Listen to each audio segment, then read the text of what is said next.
Capítulo 15. Agora, irmãos, quero lembrá-los das boas novas que lhes declarei, que vocês aceitaram e a favor das quais tomaram sua firme posição. Por meio delas, vocês também estão sendo salvos, desde que se apeguem firmemente às boas novas que lhes declarei, a menos que vocês tenham se tornado crentes em vão.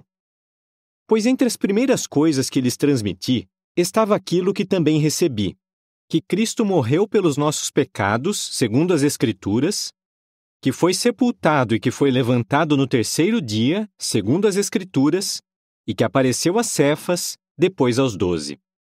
Depois disso, ele apareceu a mais de 500 irmãos de uma só vez, a maioria dos quais ainda está conosco, embora alguns já tenham adormecido na morte.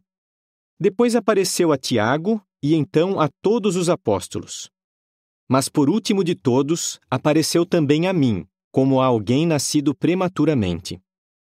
Pois eu sou o menos importante dos apóstolos, e não sou digno de ser chamado apóstolo, porque persegui a congregação de Deus. Mas, pela bondade imerecida de Deus, sou o que sou. E a bondade imerecida dele para comigo não foi em vão. Pelo contrário, trabalhei mais do que todos eles. Contudo, não fui eu, mas a bondade imerecida de Deus que está comigo. Portanto, seja eu ou sejam eles, desse modo nós pregamos, e desse modo vocês creram. Ora, se pregamos que Cristo foi levantado dentre os mortos, como é que alguns entre vocês dizem que não há ressurreição dos mortos? Se de fato não há ressurreição dos mortos, então Cristo não foi levantado. Mas, se Cristo não foi levantado, a nossa pregação certamente é vã, e a fé que vocês têm também é vã.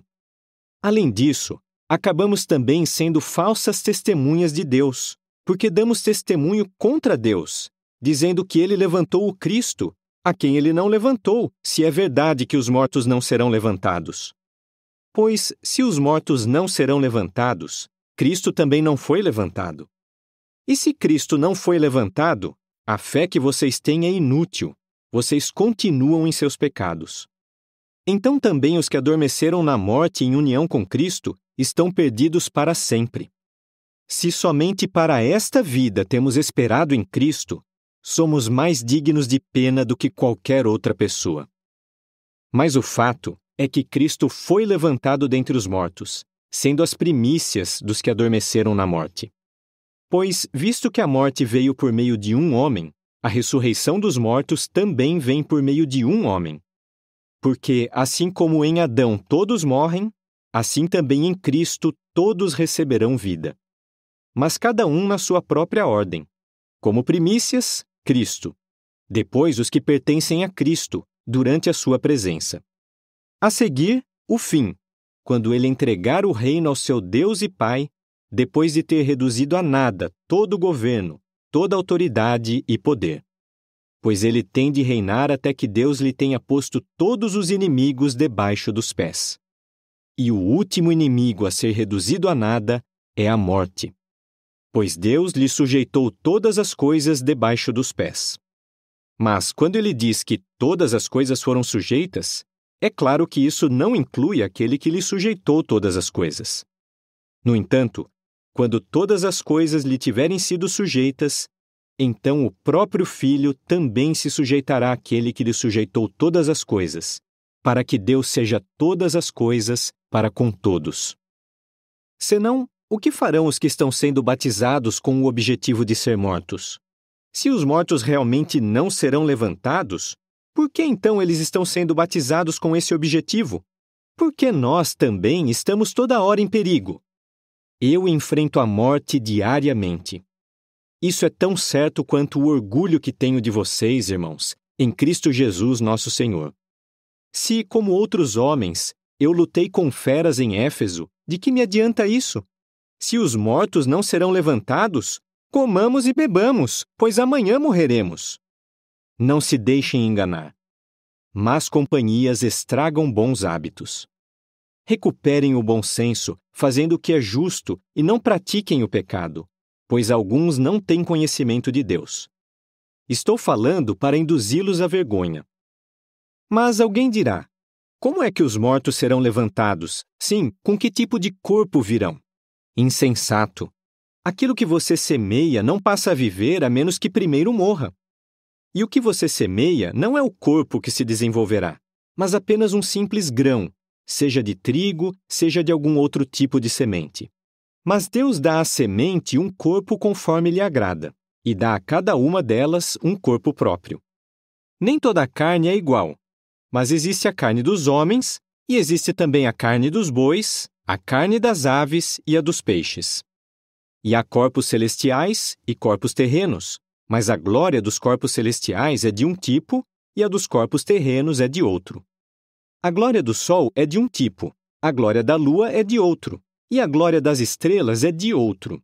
De fato, uma estrela difere de outra estrela em glória. O mesmo se dá com a ressurreição dos mortos. Semeado perecível, o corpo é levantado imperecível. Semeado em desonra, é levantado em glória. Semeado em fraqueza, é levantado em poder. Semeado corpo físico, é levantado corpo espiritual. Se há corpo físico, há também um espiritual. Assim está escrito: o primeiro homem, Adão, se tornou um ser vivente. O último Adão se tornou um espírito que dá vida. No entanto, não é o espiritual que vem primeiro. O que vem primeiro é o físico, e depois vem o espiritual. O primeiro homem vem da terra e é feito do pó. O segundo homem vem do céu. Como aquele feito do pó, assim são também os que são feitos do pó. E como o celestial, assim são também os que são celestiais. E assim como levamos a imagem daquele feito do pó, levaremos também a imagem do celestial. Mas eu lhes digo o seguinte, irmãos: carne e sangue não podem herdar o reino de Deus, nem pode o que é perecível herdar o imperecível. Escutem, vou lhes contar um segredo sagrado. Nem todos adormeceremos na morte, mas todos seremos transformados, num momento, num piscar de olhos, durante o toque da última trombeta. Pois a trombeta soará, e os mortos serão levantados imperecíveis, e nós seremos transformados. Pois isto que é perecível tem de se revestir do que é imperecível, e isto que é mortal tem de se revestir do que é imortal. Mas quando isto que é perecível se revestir do que é imperecível, e isto que é mortal se revestir do que é imortal, então se cumprirá a declaração que está escrita: a morte foi eliminada para sempre. Morte, onde está a sua vitória? Morte, onde está o seu aguilhão? O aguilhão que produz a morte é o pecado, e a força do pecado é a lei. Mas graças sejam dadas a Deus, pois Ele nos dá a vitória por meio do nosso Senhor Jesus Cristo. Portanto, meus amados irmãos, sejam firmes, inabaláveis, e tenham sempre bastante para fazer na obra do Senhor, sabendo que o seu trabalho árduo no Senhor não é em vão. Capítulo 15. Agora, irmãos, quero lembrá-los das boas novas que lhes declarei,